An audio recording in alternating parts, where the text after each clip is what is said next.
Bay Area air quality regulators wanted to impose emission limits on refineries, but the plan would have let some refineries pump 25% more emissions into the air than they currently do. We have two reports on this tonight. Our Joe Vazquez is speaking with people living near those refineries. But first, Phil Matier on the green plan that backfired. Phil? You know, Elizabeth, you'd think that here in Northern California, where we're so conscientious about the types of car we drive in order to cut down our emissions and how we do our business in order to keep the planet green, it would be a slam dunk to put a cap on emissions from something as like refineries. But this is the Bay Area, and things don't always go according to plan. Let's take a look. Efforts to set the nation's first ever cap on refinery pollution levels ran into a buzzsaw of opposition today, with both big oil and big environmentalists coming out against it. I was really disappointed. We've been working on this for over 5 years. The new rules would have capped greenhouse emissions at all 5 Bay Area refineries, but still allowed room for work already permitted to continue. Oil companies didn't want any cap. This should be dealt with at the state level, not here. Environmentalists said the caps, which had been rolled back in recent weeks out of fear of lawsuits, was in effect a huge step back. Both of these books are full of your commitments to reduce emissions. The role of gas cars and gas refineries has long been a hot topic in California, often pitting health and environmental concerns. There is no vested right to pollute in California Against the question of jobs and costs. This could be more prices at the pump. While it was clear that officials were ready to make the jump, after hearing from some 50 speakers who were all opposed, the majority at the Board of Air Quality opted not to take the plunge, at least not for now. We had an opportunity to limit emissions here in the Bay Area, and I think we failed. One thing is clear. The fight is not over. Kicking the can down the road is not going to change the calculus.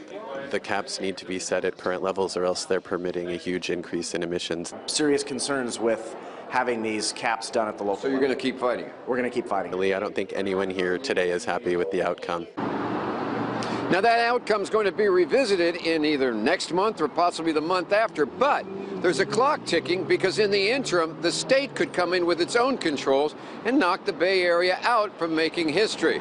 But, as we said, that's the Bay Area. Its impacts are going to be felt far and wide. In San Francisco, Phil Matier, back to you guys. All right, Phil, thank you. And now to Joe Vazquez, who is near the Chevron refinery in Richmond for us tonight. Joe? Well, yeah, for the folks who live out here, this is not just some theory. There are some practical effects of living next to the refinery, and they've been going on this roller coaster ride. At first, there was this sense of victory that these historic caps had been reached. Then with these last-minute changes, there was a feeling of betrayal, and now a lot of people here don't know what to think. Tish Hernandez is a mother of 3-year-old twins. She says her daughters have asthma, and while she's not sure if that's related to the Chevron refinery, living nearby, she's always on edge. It's like a little concerning because I don't know if like a fire's going to break out at any time or anything, you know, that's going to just happen where we need to evacuate.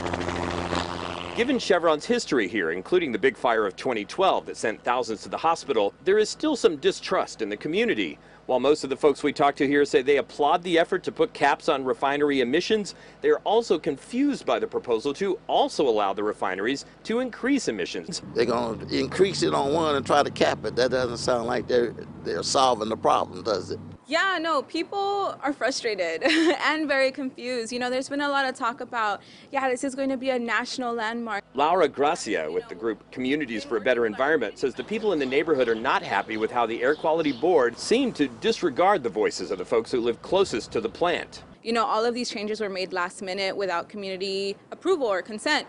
But we are very glad that the board, you know, recognized that. They're doing something to be politically correct, but in the same token, we still going to be suffering with the quality of the air. What's the bottom line here? Bottom line is for us to quit catering to these big people with all the money and do what's best for the community. The truth is, it's complicated. Chevron plays a major part in this community, providing a lot of jobs, a lot of money to the tax base of the city of Richmond. The people in the community, these groups, especially these environmental justice groups, were saying they just want to make sure that their voices are heard as this conversation continues. Reporting live in Richmond, I'm Joe Vazquez, KPIX 5.